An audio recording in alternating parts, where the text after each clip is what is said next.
On this episode of Two Dudes, One Card, John and I sit down and talk about the PGA Tour and going after YouTube golfers.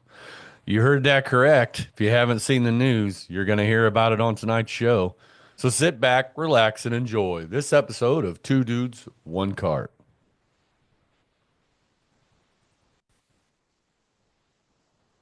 Well, we're back, John, and it's we've had a kind of a couple weeks off being you, and what a difference that makes as we went from 80 to 40 on the overnight. I don't know what to say about that. Not great golf weather out there right now, but we know it's around the corner.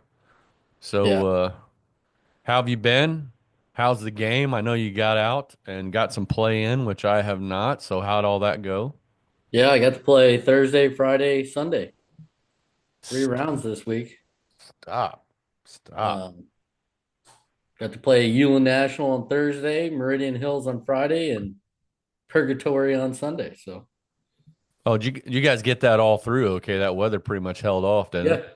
Perfect. We didn't get anything Perfect. until I was leaving. It started raining, so it worked out good. First three holes were pretty calm, surprisingly, and then Sunday at Purgatory did get a little windy there towards the last 9 to 11 holes or so.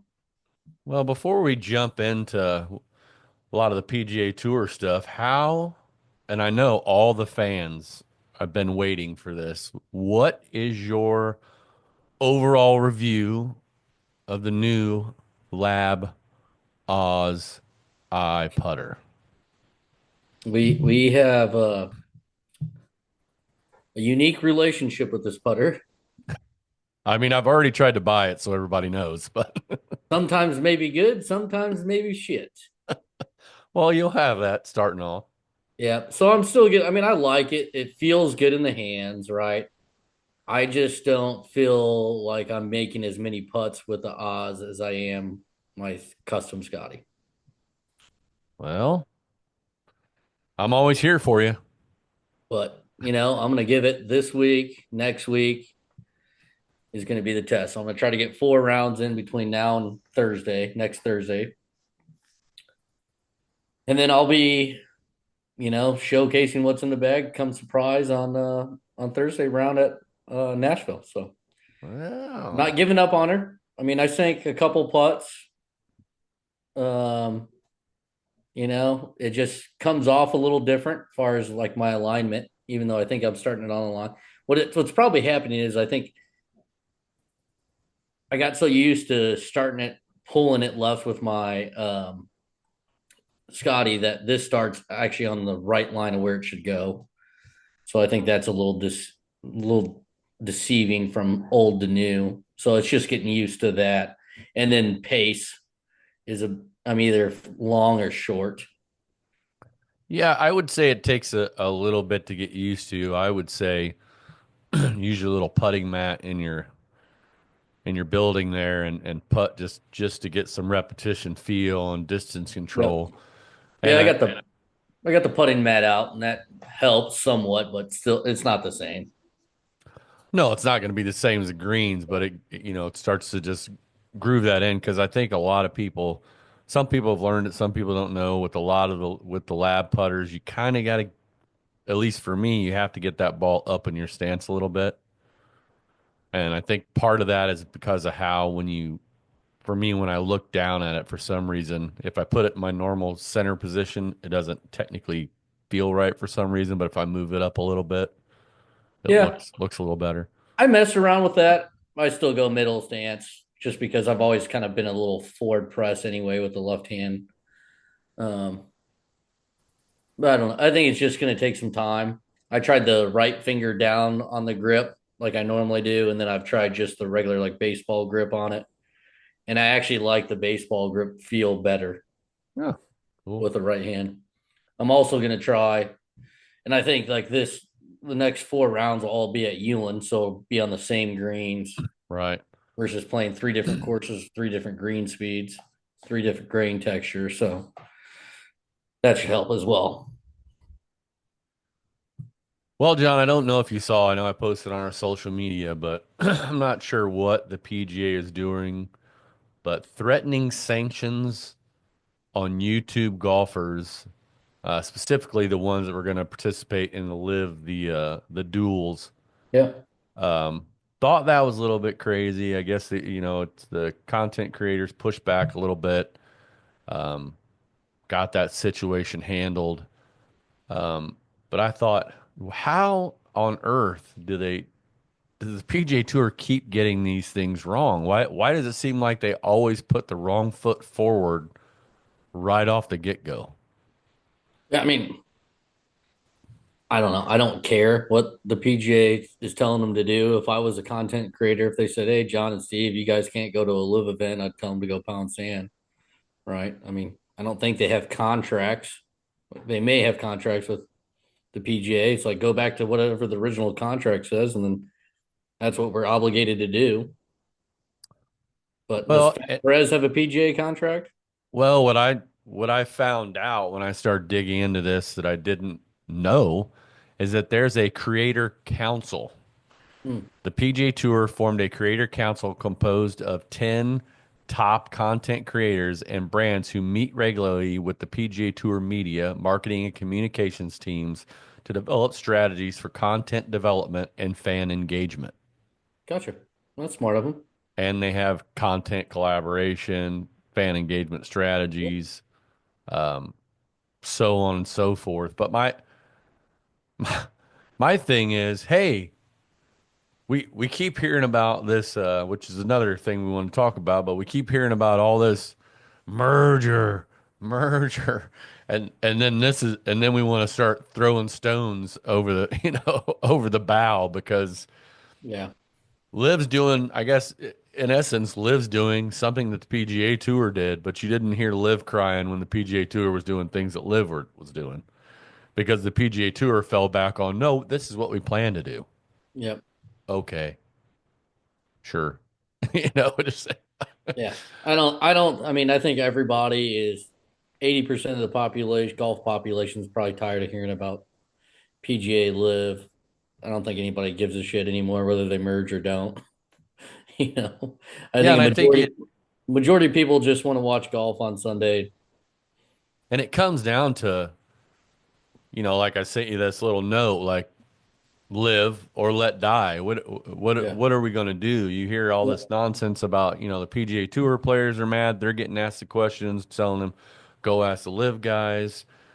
Then you got, McElroy and some of the PGA Tour players saying, hey, we want them back. And then at the same time, you hear Adam Scott, who's the president of the Players Association or whatever, is basically saying some guys are going to be upset if they come back.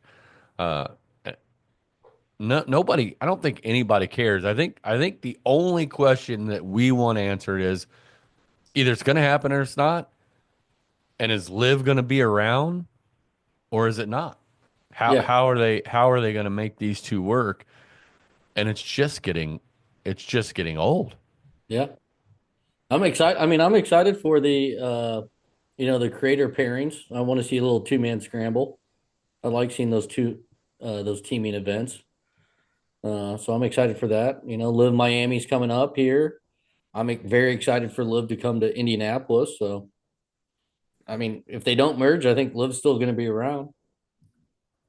Yeah, and I think I know we've talked about this a lot before, but I think it just comes down to, hey, it's going to take a lot of time and a lot of money, and you have to get a lot of stars. It's not like um, how the PGA Tour developed. They're trying to do this. They're just influxing with cash, trying to Yeah, push the momentum. But yeah, I mean, I think we're both on the same page. It's like I just assume them both exist and let be what it is, and yeah, we come together at the majors, and I think that makes the majors even that much more exciting yeah, than before, really. I mean, I just think it's like, oh man, now we're gonna have everybody here. I think that's the big bonus, and then it just comes down to Ryder Cup, President's Cup, yeah, how that all works out. yeah. That's true. So, what do you think there? I don't know if you saw the video or if you saw it live, but Tony Finau with the three putt from I don't know, he might have been, Less than 3 feet. and then tries to do the good old boys reach across and scrape and duff the scrape, and it only moved like an inch, and then Yep. had to tap in. The old reach around. Yeah, that was pretty great. Love seeing that. He's human. He's one of the boys. Just, I that's what I thought. I thought it was amazing. I've watched that replay so many times. I'm like, that's such a guy's trip, or that's Yep. such a thing. You just reach over. Yeah, I got it. Everybody's done Oh, it. And then you kind of look up and you're looking at your buddies to see if they're going to make you count it or not. yeah, and you're kind of like, Yeah. you weren't gonna miss that, man. We get it. You're just trying to get out of the way. One of those deals. Or you play with Dustin's group and it's everybody's got to hold everything out, you know? So that's why That's you true. establish the rules before you play. You know, they are what they are at that point, whether you like them or don't. Everybody's playing the same game. So, That's the truth. That is the truth. You get some people that are, hard fast with the rules, that's for sure. yeah, I mean, that kind of brings up like if someone gives you a putt and you go to putt it and you miss it, what happens then? Yeah, and I honestly that would only disturb me if say me and you were playing two other guys in a match play event Yep.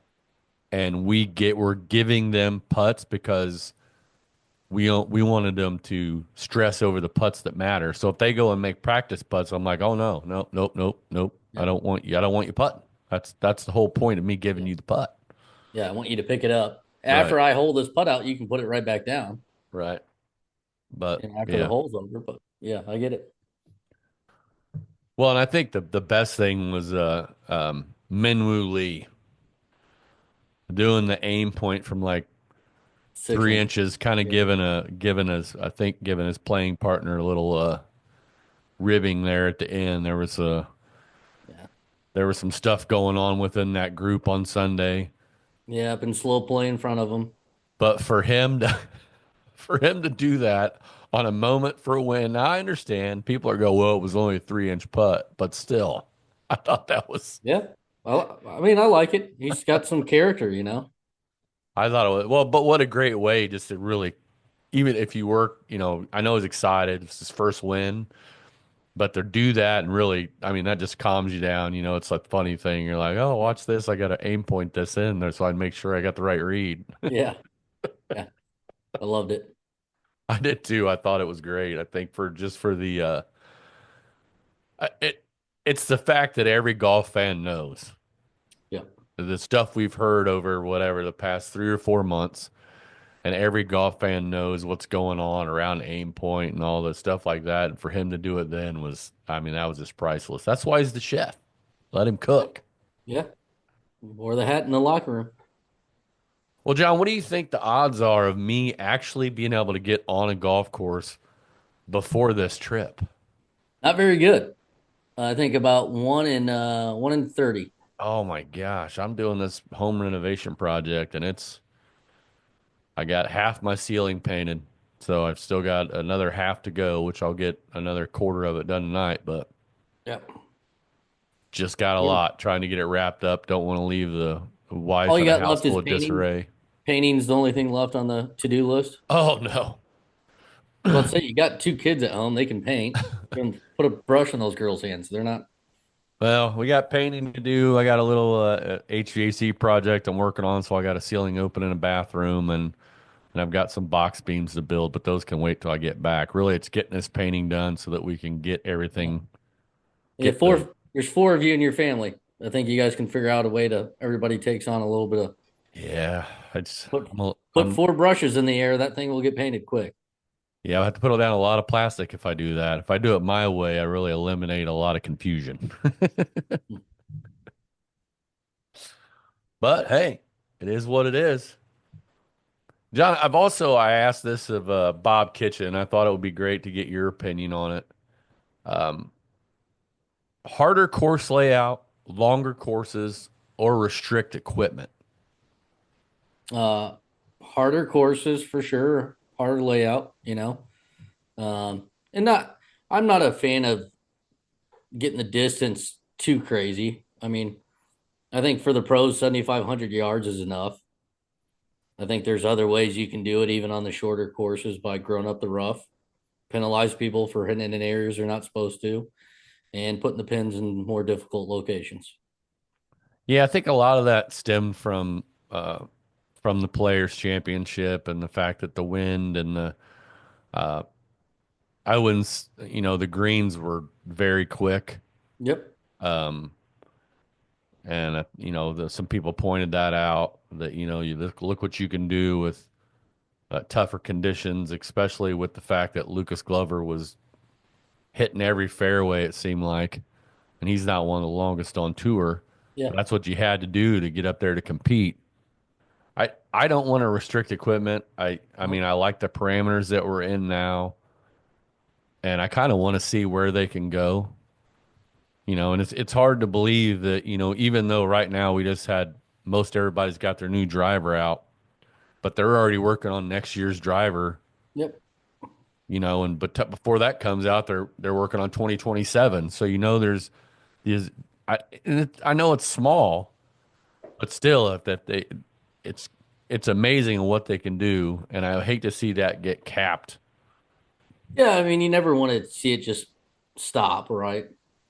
Yeah, we've got to Innovation. You evolve. got We to got to keep let it on go. innovating. Right. I mean, that's how they're going to make themselves compete. That's how you keep the manufacturers competitive against each other. Um, the easiest thing to do to make a course harder is not cut the rough. Yeah. That takes zero effort, right? Yeah, I foresee a world where we have some odd um, out of bounds stuff that could come across. Yeah, maybe some out of bounds, inbounds areas, Yeah. So where or just more penalty areas, mark more red stakes out right, there, red lines. longer But yeah, roughs. Yeah, yeah, I mean, grow up the rough. Dig out the bunkers deeper, make the greens fast. yeah. I mean, look at Augusta. I mean, Yeah. there's bunkers I could stand in and not be able to see out of. There's a couple of those things that are really deep, Yep. but for Yeah, that's some what I'd like reason, to see. I mean, look how many pin positions you could put on a normal green that are still, a flag stick away from the fringe that are would be difficult. Where yeah. it But I calls think for you to hit a draw or cut into a hole. a lot of that though gets. Um, I mean, a lot of the players were talking about some of those pin locations at the players, and the fact that you had maybe a 2 foot by 2 foot area to land a ball in, Yep. and if it went any further than that, it was off the green. In some cases, some of them were in the water. Yeah. You know, I get it. You got to have a mix of both, but you still got chip and putt. Yeah. You I know what I mean, I'm mean? I'm all for it. Put them in hard locations. I love seeing people land on the green and the ball not stay there. Well, but you think about it, that's why we have the U.S. Open. Yeah. You know, that's Yeah. that's that's supposed to be our hardest conditions we have, but like you look at the players, you look at the Masters last year when they had all that wind come through and it really dried those greens out and things got Yep. really fast. And my argument when people talk about that, I'm like, well, look how hard um, when you go over the pond and play. Yeah. Look at the old course and go, oh, well, this doesn't seem very tough. It's not very tough if it's not windy, Yeah. but Mother Nature comes in there and that thing gets really tough. But you, Yeah, I mean, when they tuck those pins and people are like, "Well, I hit the slope and then it shot off." Well, it's like, yeah, you were going after the pin. Like you got 50, 60, 70 feet of green to the left of that. Why don't you just hit it over there and try to make your two putt? Birdies are great. Yeah, everybody wants to get a birdie, but there's some holes that are not, your target birdie hole. So like take your two putt and get out of there.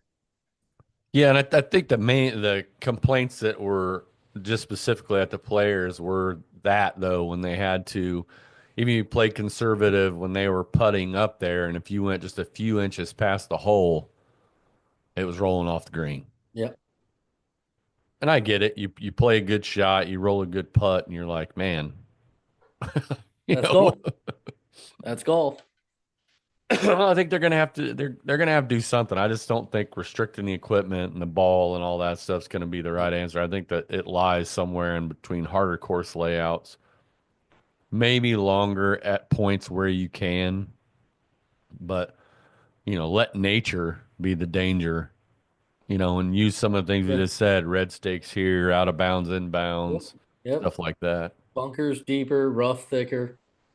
I mean, I think if you just make the rough thicker or taller or a combination of the two, that'll penalize a lot. Like even like Bryson last year, I think he was like, I'm just going to overpower the Masters and just bomb everything. It's like, well, you can do that if you can still hit a good shot out of the rough. But if you got Valhalla rough, like when we played, and you got to get a 56-degree wedge just to advance it 50 yards, like, that's going to hurt him. Yeah.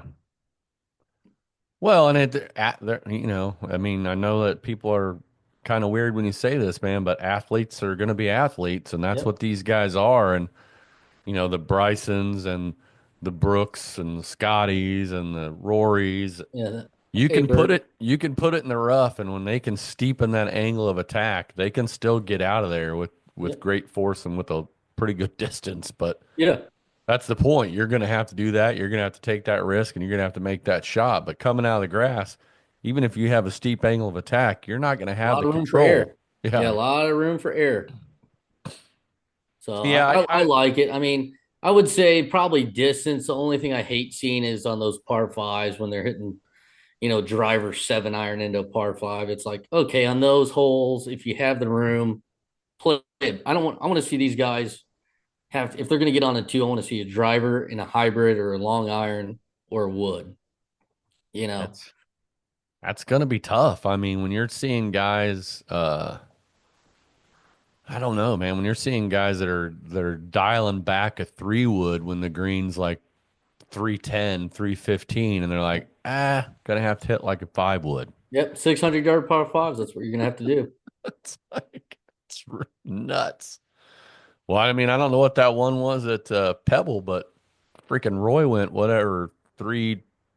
He had a 130-foot apex. Yeah. His driver went like 346 or something like that, and then had a 7-iron in. I think the hole was like 580 something. Yeah. But I mean, that's just the age we're in. It's still a Yep. risk. When you're Big hitting a time. ball like that, you catch some wind or get a little bit on the toe, a little bit more. And I know that's not always going to happen very often with a professional, but it can. Yeah, for sure. John, what do you think are the top 10 things you should do when planning a boys' trip? Oh, plan early.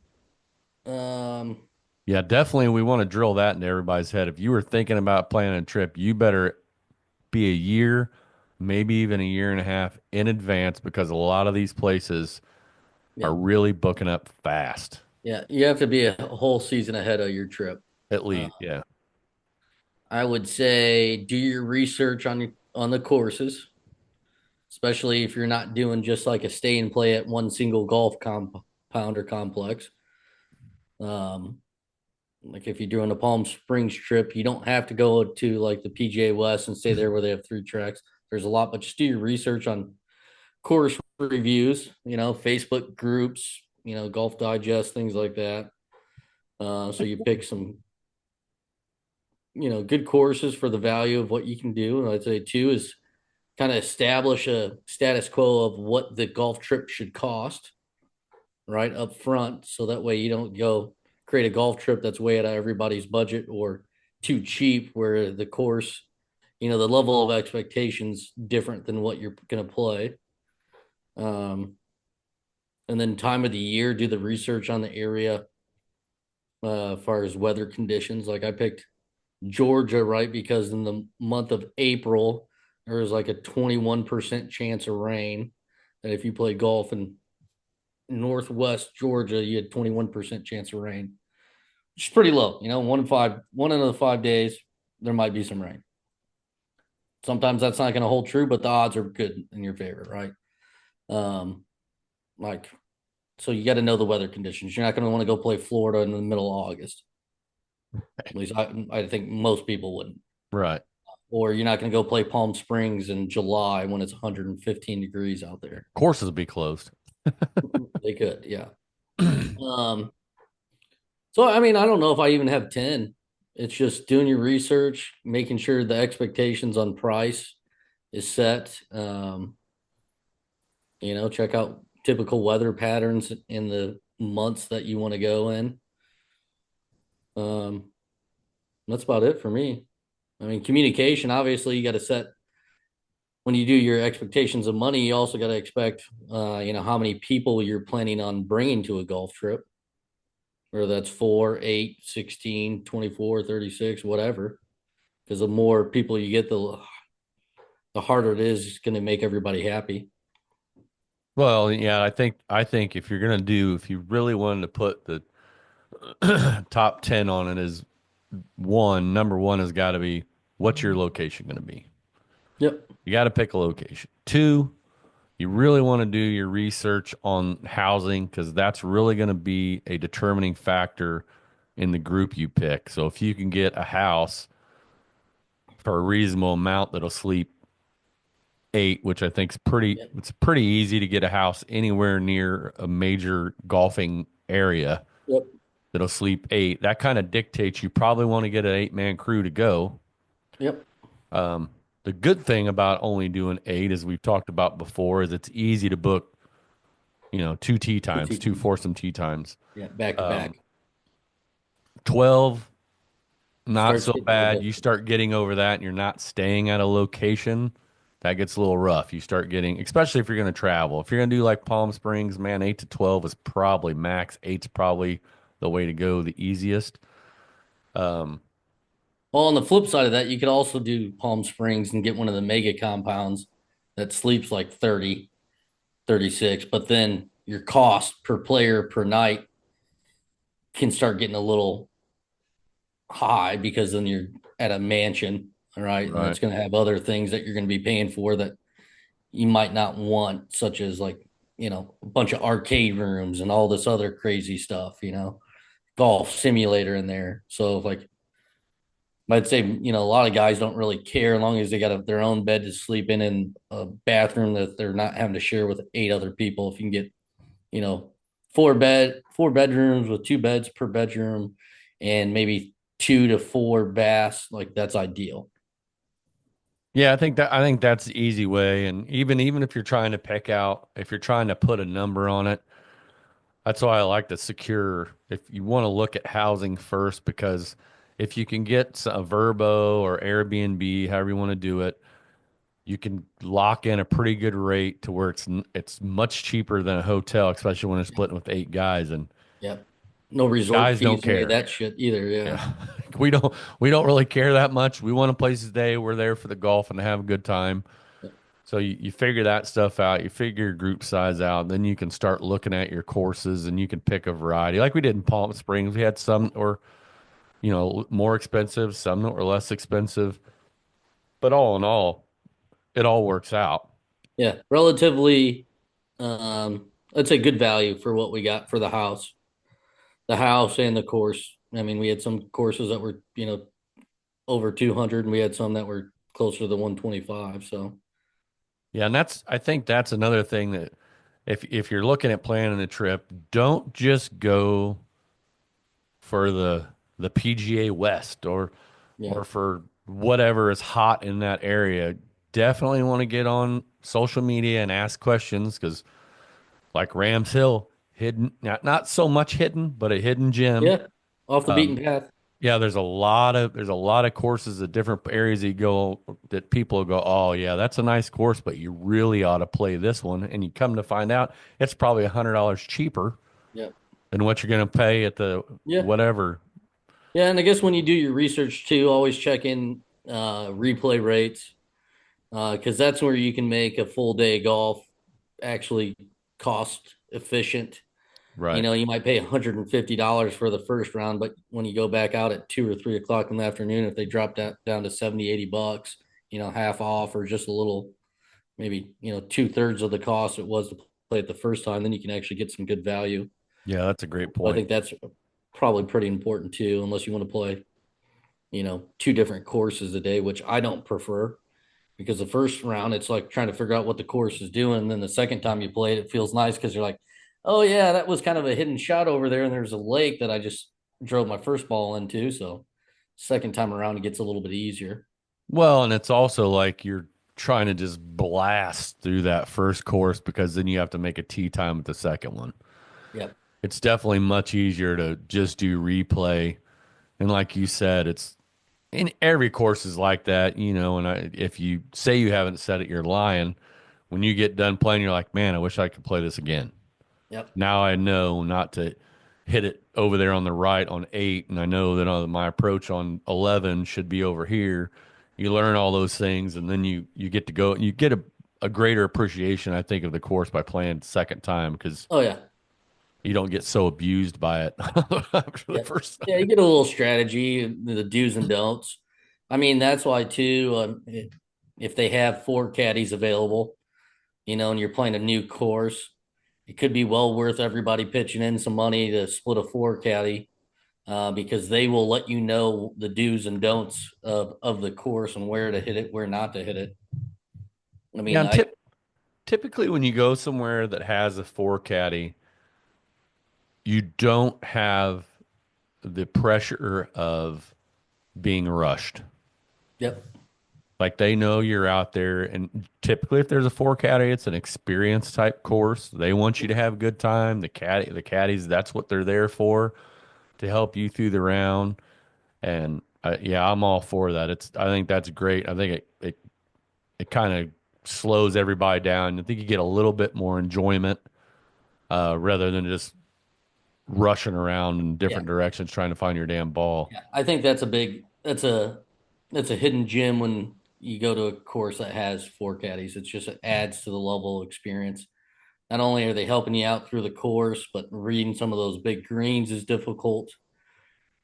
I mean, if we had one at Buffalo Ridge, we would have probably saved about 10 strokes. Um, and then finding balls too, because a lot of these areas have cliffs or heather, whatever, and they're out there actually, they're closer because a lot of times they go out halfway between you and where you're landing. So their eyes are a lot closer to where the ball lands and probably a highly more effective of finding the golf ball than us. Well, that and if the times I've used a four caddy, what I think's amazing is even if they're standing with you on the tee box and you hit the ball and you're like, oh, that's gone. They're like, oh no, there's a little bit of brush right there, a rock and a tree.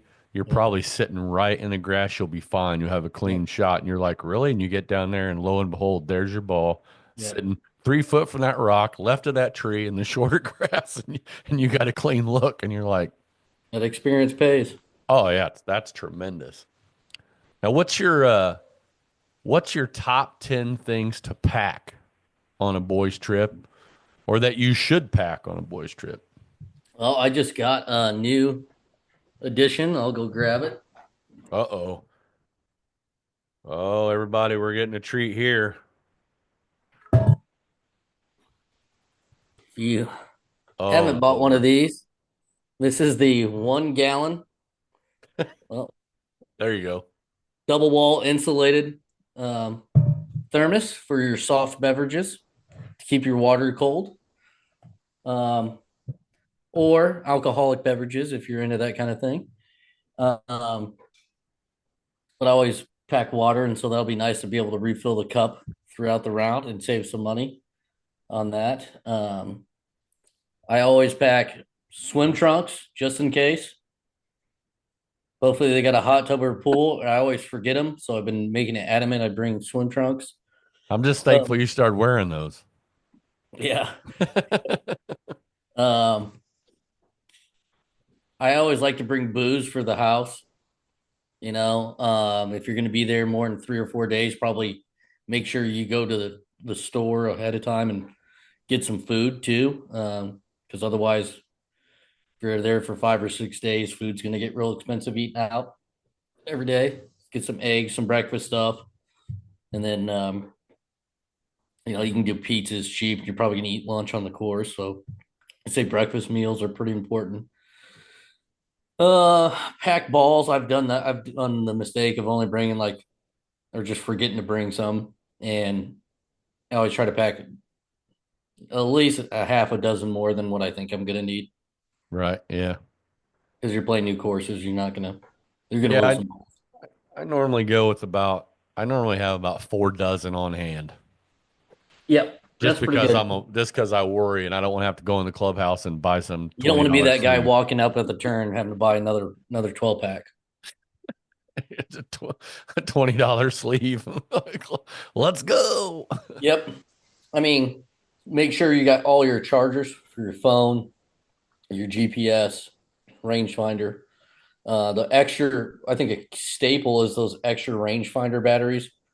Beginning of the Uh, season, I go to Dick's and I get the 3 pack of those rangefinder batteries. This year, I got a rechargeable rangefinder, so it's a USB to C, which almost 90% of the carts out there nowadays have those chargers in the cart. So that's kind of convenient. I can charge it as I go, and the speaker I can charge that as I go. But making sure you have a couple charger cards and cords. Um, Socks. yeah, You know, I think clothing we think speaks for itself, but yep. Rain just jacket. yeah, just pack shorts, pack some pants, uh, some pullovers. Yeah, Just always be prepared with that. If you can't, you can almost not be too prepared for that. But yeah, the rain yeah, jacket stuff like that's always a bonus to have that just in case. yeah. I mean, I don't wear rain pants frequently, but I always carry the The coat. 3/4 sleeve coat because even if it's hot, like I can throw that on if it gets windy or rainy. Um, I always keep a pair of socks in the golf bag because you step somewhere you didn't think that you're going to get wet, and next thing you know, you're knee deep. And so it's always nice to have some fresh socks. Um, like this trip coming up, it should be in the 70s, mid 70s to mid 60s. I'm going to bring 1 pair of pants and I'm going to bring a thermal to throw underneath. If I don't need it, great. If it's cold all 4 days in a row, I'll wear the same pair of pants all 4 days in a row. I don't really care. Uh, so I would Yeah, say those are all important things. I'll just bring the nice little pullover light hoodies Yep. and be good with that. Start out in the morning, and that way it's easy to Yep. take those layers off. Yeah, I've been doing white t-shirts as an extra insulated layer underneath a polo. Hmm. Because if it gets hot at the turn, I can go to the bathroom or a halfway shack, take off the polo, take off the white t-shirt, throw the polo back on. But that's adds a nice because we used to have cotton polos, right? So you didn't Hmm. need a white t-shirt underneath. But now with all this polyester stuff, it's really not like having anything on. So if you had that white t-shirt underneath, it actually gives you a little bit of warmth. Good point. Good point. I think those are pretty good. I mean, I wouldn't say we stuck to the top 10, but I think that everybody can pick out. I mean, there's so many things that you don't want to leave out um, on either one. Planning a trip, packing for the trip. Um, it's I guess, always a good idea to reference in your mind when you're getting people to go with you, the personalities that are going on the trips yeah, that's always good. and how to put people in rooms together and how to, cart people up and you got to have you want the vibes to be good.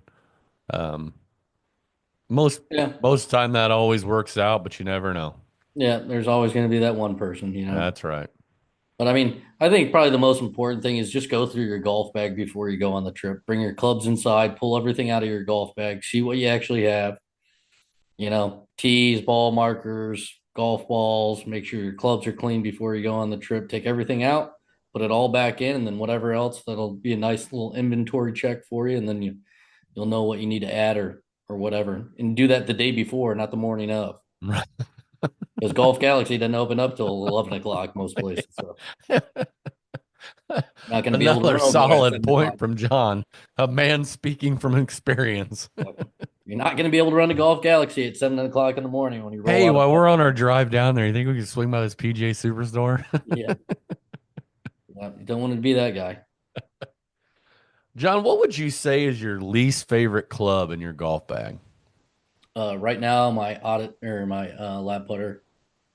Wow, that was a cold shot, bud. Yeah, I'm just not comfortable with it. I It's the only club in my bag right now. I don't feel confident in.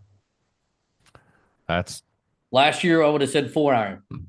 I don't think that I don't think that's shocking. I mean, we've had this discussion on and off the air, but it takes it takes some time. I think the time with the insert putter will be a lot less than if you would have went without the insert. Correct. I I picked up the Oz with the insert, and I cannot believe the difference in the feel. It doesn't quite feel like, say, a Scotty, Yep. Close. but it feels way different than without the Got it. insert. Yeah. I mean, I will say that I like it. Yeah. Or I wouldn't have. That's the thing. I love the feel of the lab in my hands. I like the look of it. Right. I like the color of it. I like the weighting of it. I just don't. I'm not confident with that club in my hand, and I'm going to make putts. So right now, I'd say that last year would have been 4 iron. Like I was hitting, couldn't get the 4 iron up in the air very high. Wasn't landing soft. I was using it basically as just a hit a 4 iron stinger off the tee if it was a short par four or punch out club. This year, I'm hitting everything high, and the irons are feeling good. The woods are feeling good. The wedges are feeling good. You know, it's Yeah, just it's the only thing that's really missing for me, not feeling like I can go out there and shoot mid to low 70s consistently. yeah. For me, I'd like to be able to answer that question. Last year, it was pretty much every club in my bag except for the putter Yep.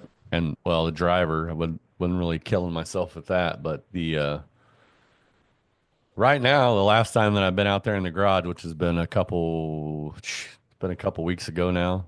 Um, everything was everything felt good. I felt good with the putter. I haven't had the putter on too many greens yet, Yep. but I like it. It wasn't a didn't take much for me to adjust to that since I've been rolling a lab for over a year now. I think the biggest thing for me is because I haven't had much time with the new wood setup I have is probably going to be just getting used to that. I moved from the hybrid to a 5 wood, Okay. and I really only got one round in with the 5 wood and the new 3 wood and the new driver. I've really only got one, maybe 2 rounds. I'm thinking that wrong. 2 rounds last year, but I loved them. But it's just a different feel. It's a little You go different from Titleist GT series, no, when I went all AI smoke, all three of them. That Callaway. the feel is when I hit it, I was done. It was exactly what I was looking for. It reminded me of the kind of that carbon feel of the TaylorMade. And I've talked a lot about Callaway, but I've never really given them a shot. Yeah. And when I hit that, I was like, Yeah. okay, That original OG Callaway Rogue, the first one that came out 7 to 10 years ago. oh, the I would put. Yeah, black and mine was gold. blue and Oh, that black. one. Okay, yeah, I The got you. original one. Yeah, I would pull that back in my bag right now if I needed to. It's the most comfortable driver I ever had in my hands. I knew if I needed to hit a fairway, I could do it.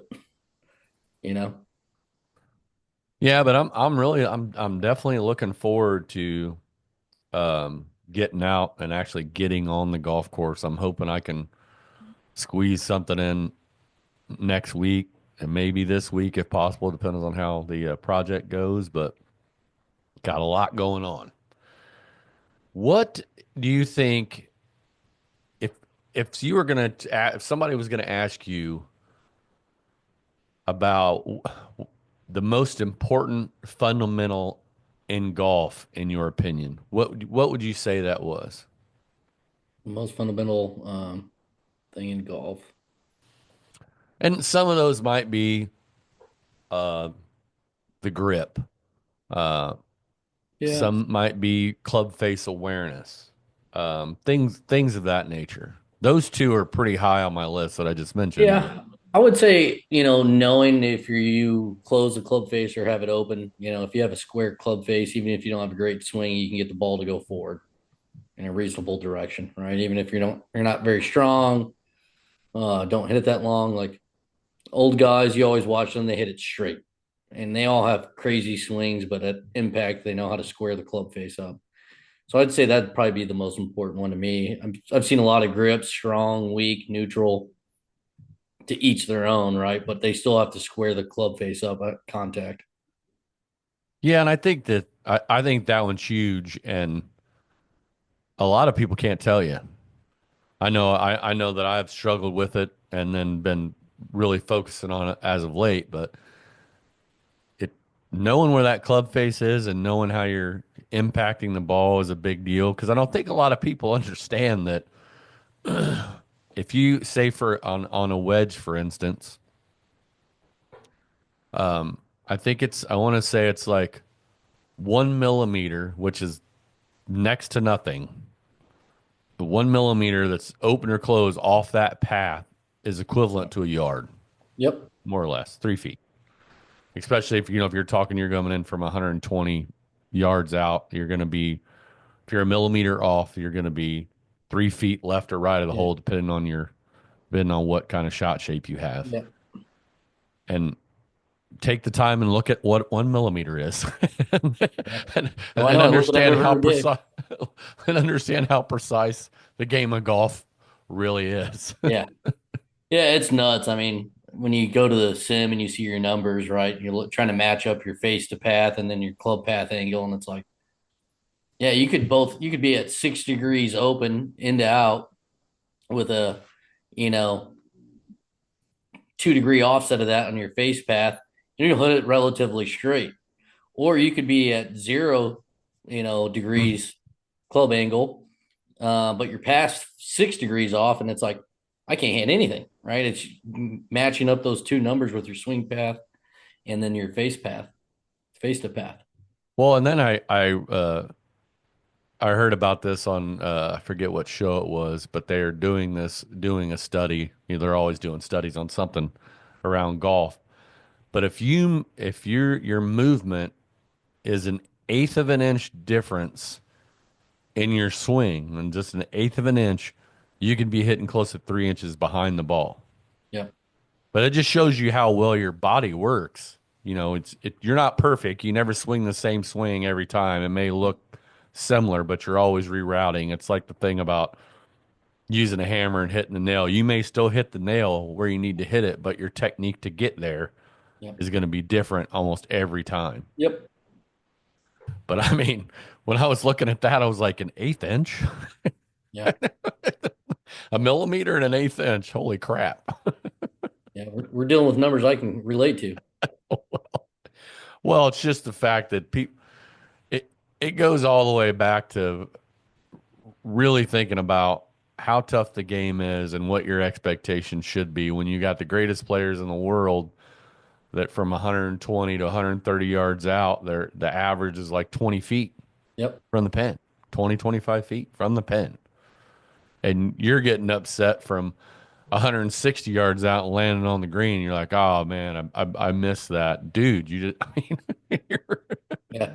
you don't do this every day. It ain't your job. Yeah. Well, John, that's about all I had for us tonight. Looking forward to the trip.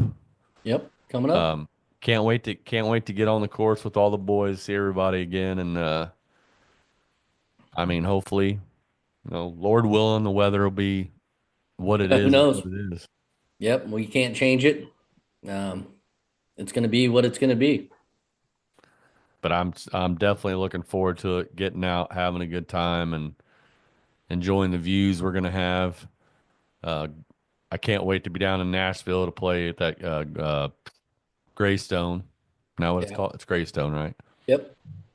And check that place out, and just man, just a boys trip, just ready. Ready to go. We got everybody coming in from Florida, Texas, Northwest Indiana. It's going to be nice. It is. It's for sure going to be nice. Well, everybody, I hope everybody enjoyed the show. Like, comment, subscribe as always. We appreciate it. Check us out on social media. Two dudes, one cart Gmail if you want to send us some questions. We'd appreciate that. Any input, as always.